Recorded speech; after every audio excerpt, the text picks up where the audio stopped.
नमस्कार दोस्तों, एक बार फिर से स्वागत है आपका डेटा साइंस वाला के यूट्यूब चैनल में। आज हम बात करेंगे एरेस के बारे में। देखिए, पाइथन में अभी तक हमने देखा कि हमारे पास लिस्ट एंड टपल्स है, लेकिन इनके साथ हम काफ़ी ज़्यादा ऑपरेशन कर पा रहे थे। फिर भी हमें एक और डेटा टाइप की ज़रूरत पड़ी, जो कि एरे है। देखिए, कई कई मामलों में जो एरे होता है वो बहुत ज़्यादा सिमिलर होता है लिस्ट से या फिर टपल्स से, लेकिन उसके कुछ एडवांटेज हैं, कॉन्स्ट्रेन है और डिसएडवांटेज है। इस वजह से हमें एक नया डेटा टाइप का इजाद करना पड़ा। बाकी प्रोग्रामिंग लैंग्वेज में भी आप एरेज का बहुत यूज़ करते हुए देख पाएंगे, लेकिन आज हम बात कर रहे हैं पाइथन के अंदर जैसे हम एरे यूज़ करते हैं। तो लेट्स स्टार्ट। तो सबसे पहली बात है, एरे जो होते हैं हमारे एक तरीके के लिस्ट के ही तरह होते हैं, बट एक क्रूशियल इसमें डिफरेंस है कि जो सारे एलिमेंट होंगे एरे के अंदर वो सेम डेटा टाइप के होंगे, यानी कि एक ही जैसे होंगे। जैसे हम लिस्ट के अंदर हम फ्लोट भी स्टोर कर सकते थे। जैसे अगर मैं एल नाम से एक लिस्ट बनाऊं और इसमें मैं आपको दिखाऊं कि मेरे पास डेटा साइंस वाला एक स्ट्रिंग आ गई, फिर एक इंटीजर आ गया, फिर एक 48.5 फ्लोट आ गया और एक बूलियन आ गया।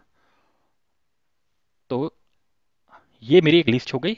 अब मैं प्रिंट कराता हूँ टाइप क्या है एल का, और इसके अलावा मैं प्रिंट कराता हूँ एल को, यानी कि जो लिस्ट होगी। ठीक, अब यहाँ से मैं पाइथन फाइल को रन कर लेता हूँ। देखिए, हमारे पास क्लास आ गई लिस्ट की और हमारी लिस्ट भी प्रिंट होगी। तो देखिए, लिस्ट में हमारा जो कॉम्बिनेशन था वो डिफरेंट स्ट्रिंग्स का था। हमारे पास फ्लोट, बूलियन और इंटीजर का था। लेकिन यदि मैं एरे में ये करूं तो ये नहीं हो पाएगा। अगर एक एरे इंटीजर टाइप का एरे है तो उसके सारे जो एलिमेंट होंगे सेम डेटा टाइप के ही होंगे। तो फिर हम एरेज का यूज़ क्यों कर रहे हैं, हम लिस्ट का ही यूज़ क्यों नहीं कर रहे? सबसे पहले, जो एरेज होते हैं बहुत ही ज़्यादा डायनेमिक होते हैं। इनका जो साइज होता है वो आप बढ़ा भी सकते हैं और घटा भी सकते हैं। सबसे मेन एडवांटेज इसका ये है।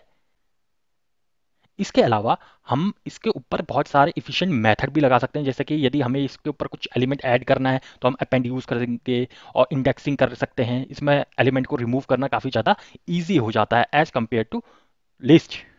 तीसरा ये चीज़ होती है कि आपको ये ज़रूर पता होना चाहिए कि आप कौन से डेटा टाइप को कब यूज़ करते हैं। तो देखिए, एरे का क्योंकि जो डेटा साइज़ होता है वो बहुत ज़्यादा डायनेमिक होता है, हम उसको बहुत ज़्यादा चेंज कर सकते हैं। तो इस वजह से ये एरे उस जगह पे यूज़ होगा। फॉर एग्जांपल लेट्स से कि हमारे पास आधार का डेटाबेस है, तो आधार का डेटाबेस का टाइप होना चाहिए एरे, क्योंकि हमें कोई लिमिट नहीं पता कि हमारा डेटा कितना बड़ा हो सकता है या कितना घट सकता है। तो डायनेमिक हमें डेटा स्टोरेज चाहिए होता है, तो वहाँ पे हम एरेज का ही यूज़ करते हैं।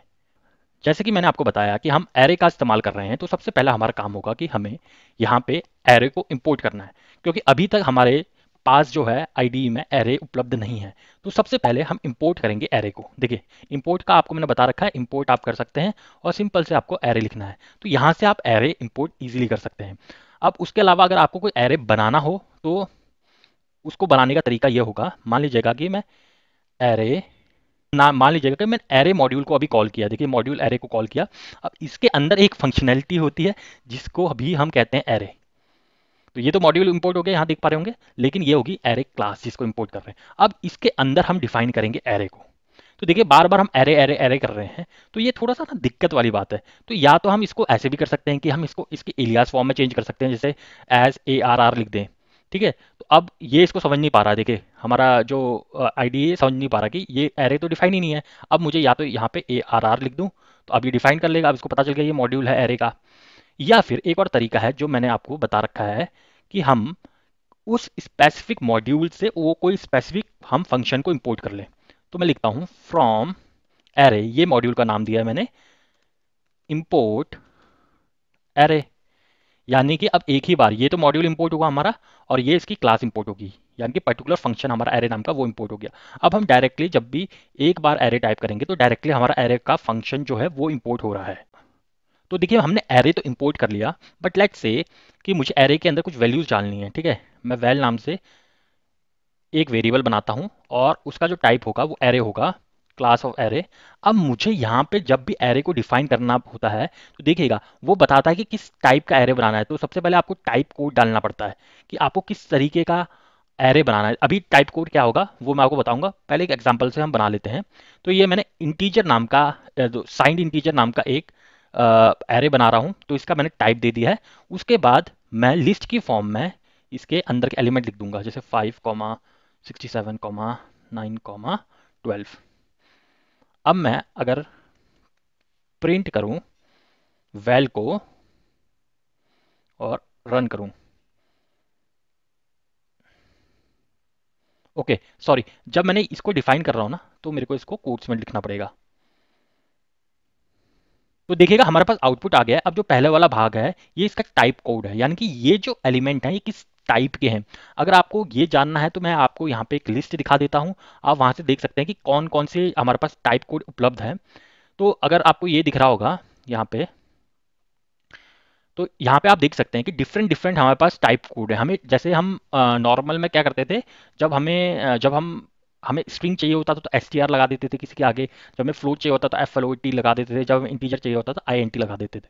लेकिन यहाँ पे टाइप कोड में हमें सिंगल कोट्स के अंदर उनके जो सिंबल्स होते हैं उनको डिफाइन करने होते हैं। अभी जैसे कि मैंने की साइंड int किया, सिंगल int किया, तो ये एक इंटीजर को डिफाइन करता है जो कि स्पेस लेगा आपके 2 बिट्स की जितनी।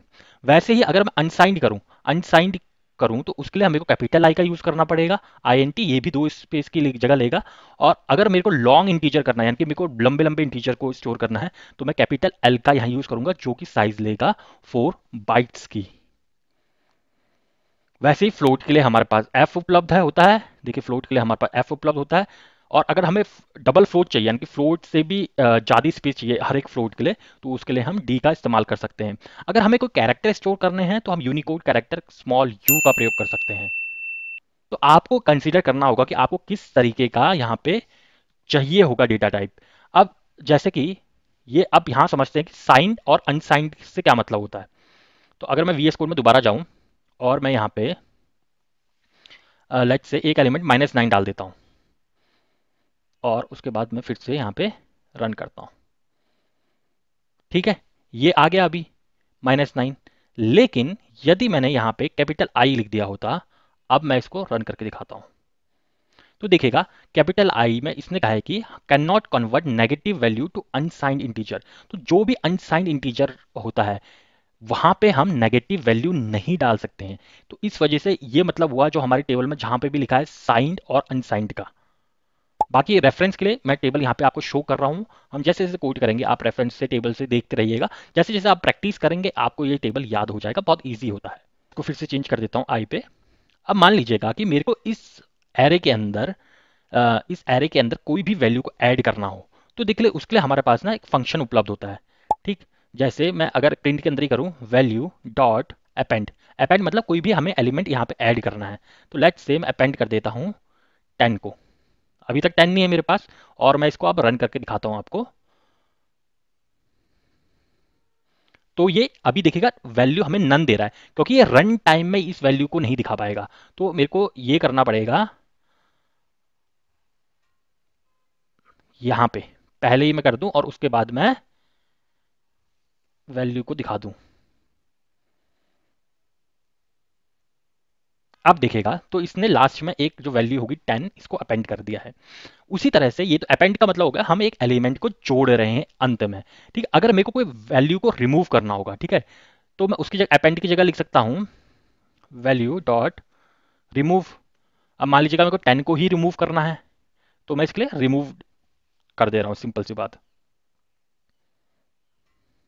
ओके, यहाँ पे तो मैंने अपेंड ही नहीं किया था, क्योंकि मैंने पिछला जो अपेंड किया था उस कोड को रिमूव कर दिया है। तो मैं लेट्स से यहाँ पे 10, 13 ये डाल देता हूँ और फिर रन करता हूँ। तो ये देखिएगा इसने 10 वाली जो वैल्यू होगी उसको रिमूव कर दिया है। अब हमने एक बार ऐड कर दिया, रिमूव कर दिया। लेट्स से कि मुझे ये सारे का सारा जो एरे है ना इसको रिवर्स करना है, यानी कि जो ऐसा एरे है इसको ऐसे कर देना है, फ्लिप कर देना है, मिरर इमेज कर देना है एक दूसरे की।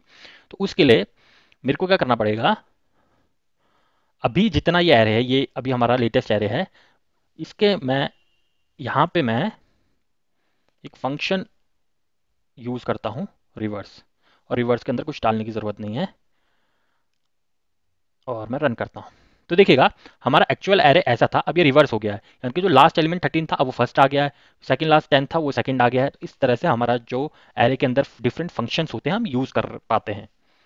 लेट्स से कि मुझे इस एरे का कोई पर्टिकुलर एलिमेंट हमने एक्सेस करना है, तो जैसे हम लिस्ट में कर पाते थे कि उसका इंडेक्स नंबर दे देते थे, फिर उसके बाद हम उसके किसी पर्टिकुलर एलिमेंट को फैच कर पाते, तो वैसा हम कर पाते हैं या नहीं कर पाते। तो लेट्स स्टार्ट। हमें पता है कि सबसे पहले एलिमेंट को फैच करने के लिए उसका इंडेक्स नंबर होता है 0, यानी कि ये फैच करके देना चाहिए हमें 5, तो इसने हमें 5 दे दिया। लेट्स से कि हमें लास्ट वाला एलिमेंट होता है उसका इंडेक्स नंबर -1 होता है, तो इसको हमें वैल्यू देनी चाहिए 13। यानी कि ये सेम काम कर रहा है जैसे हम लिस्ट एंड टपल्स वगैरह में काम कर लेते थे इंडेक्स नंबर के थ्रू कोई भी एलिमेंट को फैच करने के लिए। इसके अलावा यदि मेरे को इस एरे के बारे में कोई इन्फॉर्मेशन चाहिए तो वो कैसे करूंगा? तो उसके लिए एक बड़ा अच्छा फंक्शनैलिटी होती है बफर इन्फो। यहाँ पे आप देख सकते हैं बफर इन्फो। तो अगर मैं बफर इन्फो यहाँ पे लिखूं तो ये मेरे को एक टपल देगा इंट इंट का, ठीक है, जिसमें सबसे पहला भाग होगा मेरे को देगा एड्रेस और उसके बाद एरे की लेंथ। अगर मैं इसको रन करूं तो इसने मेरे को बताया कि ये जो एरे हमने फॉर्म किया है इसका जो एड्रेस है ये, और इसमें नंबर ऑफ एलिमेंट हैं वो है 6। उसी तरह से यदि मान लो कि जैसे हम लिस्ट में कोई भी एलिमेंट को एक्सेस कर सकते थे एक एक करके, तो क्या हम इस एरे में कर पाएंगे किसी लूप की मदद से, यानी कि आइट्रेट कर पाएंगे? तो वो भी चेक कर लेते हैं। तो मैं इसको हटा देता हूँ। लेट्स से मैं एक फॉर लूप का यूज़ करता हूँ, for i in val. Val जो है हमारा एरे, ठीक है। मैं कहता हूँ प्रिंट आई, ये हमें एक एक करके एलिमेंट देगा वर्टिकली, यानी कि पहले एक एलिमेंट देगा फिर नेक्स्ट लाइन कैरेक्टर प्रिंट के साथ प्रिंट करेगा, और उसके बाद अगला एलिमेंट अगला एलिमेंट अगला एलिमेंट हर एक नई लाइन पे। तो ये देखिएगा इसने मेरे को वर्टिकली स्टैक्ड पूरा का पूरा एरे यहाँ प्रोवाइड कर दिया, यानी कि आइट्रेटिंग भी पॉसिबल होती है एरेज के साथ। ये तो हम एरे अपने आप बना के इसको दे रहे हैं, बट लेट्स से कि मुझे एरे के अंदर अब मुझे एक ऐसा प्रोग्राम बनाना है जहां मैं यूजर से ही इनपुट लूं कि यूजर मेरे को सारे इनपुट दे, एरे के जितने भी एलिमेंट हो उसका इनपुट दूं, उसके बाद में उसके ऊपर कोई ऑपरेशन करूं। तो इसके लिए एक छोटा सा हम प्रोग्राम लिखते हैं। सबसे पहले हम ARR नाम से एक एरे का वेरिएबल डिफाइन करते हैं, और यहाँ पे मैं लिख देता हूँ एरे एरे, और इसको हम इसका टाइप कोड देना पड़ेगा जैसे मैंने आपको बताया ना। लेट्स से ये आई इंट नाम का टाइप कोड है, और उसके बाद मैं इसको एक एम्प्टी एरे नाम दे देता हूँ। देखिए अभी खाली एरे है, यानी कि अभी मैंने एक खाली एरे यहाँ पे डिफाइन कर दिया है। अगर मैं इसको रन करके दिखाऊं तो कोई भी एरर हमें नहीं आना चाहिए, ठीक है, कोई भी एरर नहीं आया, यानी कि ये डिफाइंड हो चुका है। तो अब मैं चाहता हूं कि यूजर हमें बताए कि हमारे जो एरे की लेंथ होगी वो कितनी होनी चाहिए। तो हम ये सारा काम यूजर से ही करवा रहे हैं। तो इसके लिए मैं एन नाम से एक एलिमेंट बना देता हूं, और ये होगा इंटीजर टाइप का। इसमें मैं इनपुट लूंगा यूजर से, और इनपुट में मैं मैसेज दिखाऊंगा। तो मैं लिखूंगा enter the length of array, ठीक है, लेंथ ऑफ एरे कितनी होगी ये मेरे को बता दो। मैं यूजर से सबसे पहली बात ये मांगूंगा। उसके बाद अगर यूजर ने मेरे को लेंथ बता दी, लेट्स से यूजर मेरे को बता देता है कि हमारी जो एरे की लेंथ होगी 5 होगी, तो मुझे एक ऐसा लूप बनाना पड़ेगा ताकि हमारा जो डेटा होगा, यानी कि एरे के अंदर हम एक एक करके सारे एलिमेंट डाल सके, 5 एलिमेंट जो होंगे वो डाल सके। तो इसके लिए मैं एक दूसरा फंक्शन बनाता हूँ for let's say I in range. अब आई की रेंज कितनी होनी चाहिए? तो वो रेंज होनी चाहिए हमारी जितने हमारे लेंथ है एरे की। तो हमारे एरे की लेंथ है n। ये मैं डायनेमिक बना रहा हूँ, अगर यूजर ने कुछ लेंथ कोई भी लेंथ दे दी तो वो उसको हैंडल कर लेगा, ठीक है। उसके बाद मैं लिखता हूँ वैल्यूज वैल्यू वैल्यू, यहाँ पे मैं वैल्यू लूंगा यूजर से। मैं फिर से लिखूंगा किस तरह की वैल्यू चाहिए मेरे को, इंटीजर की, क्योंकि एरे क्या है, टाइप है, टाइप कास्ट क्या है एरे का, इंट है। तो मैं यहाँ पे इनपुट मैसेज भी डाल देता हूँ यूजर को। मैं लिखता हूँ enter the element of array. Let's say कि मैं इसको एफ स्ट्रिंग में कन्वर्ट कर देता हूँ। एंटर दी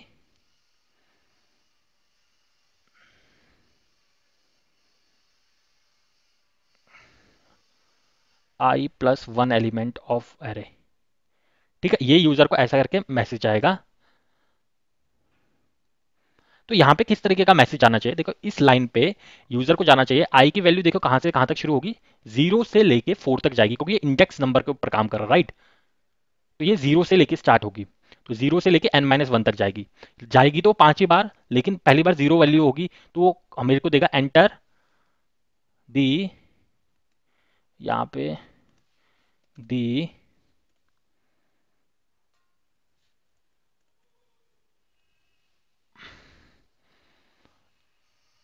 रुको, इसको मैं एंटर दी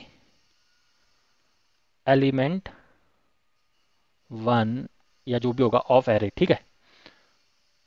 तो यहाँ पे क्या होगा, यहाँ पे यूजर को पता चलेगा जैसे पहला एलिमेंट है यानी कि ये आई की वैल्यू जीरो होगी, तो जीरो प्लस वन यानी कि वन एलिमेंट ऑफ एरे यानी कि पहला एरे का एलिमेंट, तो ऐसे करके कुछ मैसेज दे रहा हूँ। ठीक है, उसके बाद क्योंकि ये हमारे पास एरे में एलिमेंट ऐड हो रहा है, अब मेरे को पता है कि जैसा मेरे एम्प्टी एरे है इसमें मैं एक एक करके सारे एलिमेंट ऐड कर सकता हूँ। वो कैसे फंक्शनलिटी से होगा, अपेंड से। तो एरे डॉट अपेंड दूंगा वैल्यू को, तो हर बार एक एक वैल्यू इसमें ऐड होती रहेगी। ठीक, अब जब मेरा ये लूप पूरा हो जाएगा उसके बाद मैं प्रिंट करा दूंगा अपने एरे को, ए आर आर। तो ये एक हमारा छोटा सा प्रोग्राम होने वाला है।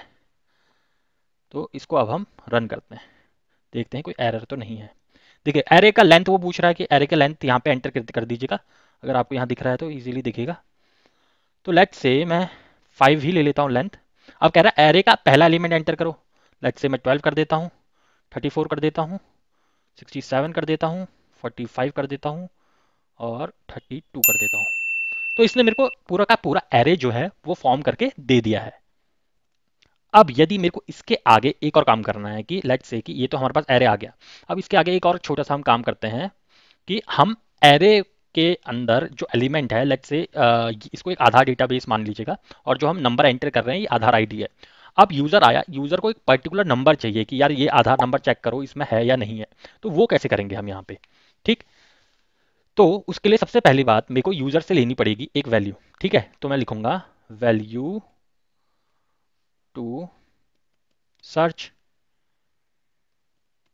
ऐसा नाम का एक वेरिएबल बना दिया जिसमें मैं एक इंटीजर इनपुट लूंगा, क्योंकि मेरा आधार नंबर जो है जो अभी तक हम काम कर रहे हैं वो सारे इंटीजर में कर रहे हैं इनपुट।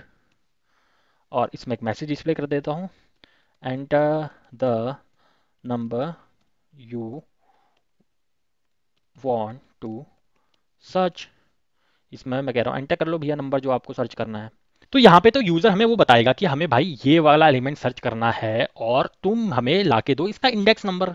ठीक है, ताकि हम उस आधार आईडी के ऊपर जांच कर पाए या जो भी करना है वो कर ले। तो लेट्स इनिशिएट, तो लेट्स से कि मैंने इनिशियली के की वैल्यू जीरो ले ली, ये मेरा इनिशियलाइज करेगा इंडेक्स नंबर को, तो सबसे पहले इंडेक्स नंबर जीरो ले लिया मैंने। और मैं यहाँ पे एक लूप चलाता हूँ जहाँ पे मैं हर एक एलिमेंट को एक्सेस करूंगा जो कि एरे के अंदर होगा ए आर आर नाम से। तो यहाँ पे let for e in a r r, तो जैसे मैं पहले आई लेता था अब मैं यहाँ ई ले रहा हूँ। अब उसके अलावा मैं एक कंडीशन डालूंगा, मैं कहूँगा कि जब हमारा ये एलिमेंट जो एक एक करके एलिमेंट ले रहा है ई, ये जब मेरा बराबर हो जाएगा वैल्यू टू सर्च के इस केस में, तो तू मेरे को प्रिंट करा के दे दे इंडेक्स, और जो कि इंडेक्स होगा हमारा के बराबर। ठीक, लेकिन के की वैल्यू तो हमेशा जीरो रहेगी, इसका मतलब हमें के की वैल्यू को इंक्रीमेंट भी करना है। तो मेरे को के की वैल्यू को इंक्रीमेंट करना पड़ेगा हर बार जब वो लूप से गुजर जाए। ठीक है, इफ के बाहर आ जाए। ठीक, तो यहाँ पे मैं लिखूंगा के प्लस इक्वस टू वन, यानी कि हर बार के की वैल्यू अपने आप बढ़ते रहे। अगर मेरे को एक बार इसका इंडेक्स मिल गया तो क्या मेरे को दोबारा से लूप को चलाने की जरूरत है? नहीं, कोई जरूरत नहीं है। तो मैं यहाँ पे ब्रेक लगा दूंगा। ओके, अब मैं यहाँ पे देखिए एल्स स्टेटमेंट भी दे सकता हूँ, लेकिन मैं यूज करूंगा फॉर एल्स का। ठीक है, यदि मान लीजिएगा मेरे पास ऐसी कोई वैल्यू ही नहीं है जो मेरे डेटाबेस के अंदर है, तो मैं क्या प्रिंट कराऊंगा। यदि आपने मेरी अभी तक फॉर एल्स वाली वीडियो नहीं देखी तो मैं आपसे कहूंगा कि एक बार जरूर जाके देखिएगा, क्योंकि फॉर एल्स बहुत ही उपयोगी एक हमारे पास कॉम्बिनेशन है, क्या कहते हैं, लूप्स का, लूप साइटेशन का और कंडीशंस का। तो मैं लिख दूंगा नो मैच फाउंड, ये इतना इजीली लिख दिया। अब मैं यहां से फिर से एक बार इसको रन करता हूं। ठीक, तो enter the length of array. अब मैं यूजर से सबसे पहले बात यहां से शुरुआत कर रहे हैं, लेंथ ऑफ एरे, तो मैं 5 कर देता हूं। अभी कह रहा है enter the first element, let's say मैं कुछ भी एंटर करते रहता हूं, बस मुझे इंटीजर में ही एंटर करना है। तो ये हमारे पास एरे प्रिंट होके मिल गया, जो कि हमने प्रिंट एरे यहाँ पे दी है। अब अगला ये पूछेगा कि मेरे को वो नंबर बता के दो जो मेरे को सर्च करना है इस एरे के अंदर। तो सबसे पहली बार मैं 45 ही बता देता हूँ कि 45 को सर्च करना है। ठीक है, अब वो कह रहा है कि 45 आपका जो है इंडेक्स नंबर 2 पे है, देखिएगा 0 1 और 2 सेकंड इंडेक्स पे 45 है। अगर मैं कोई ऐसा एलिमेंट यहाँ पे दूं जो कि उपलब्ध ही नहीं है, लेट्स से मैं 3 का एरे ले लेता हूँ लेंथ का और 54 कुछ भी। अब मैं एक एलिमेंट देता हूँ 100, अब क्या देगा वो, उसने मेरे को एल्स से यहाँ मैसेज ला के दे दिया, नो मैच फाउंड। ये तो था कि एक हम कोडिंग के द्वारा ये सारी चीज़ें कर रहेंगे, ठीक। लेकिन ये जो सेम चीज़ है ना, जैसे इतना सारा कोड जो मैंने लिखा है, ये मैं डायरेक्टली एक सिंगल लाइन में भी कर सकता था। आप देखिएगा उसकी डायरेक्ट एक लाइन क्या होगी।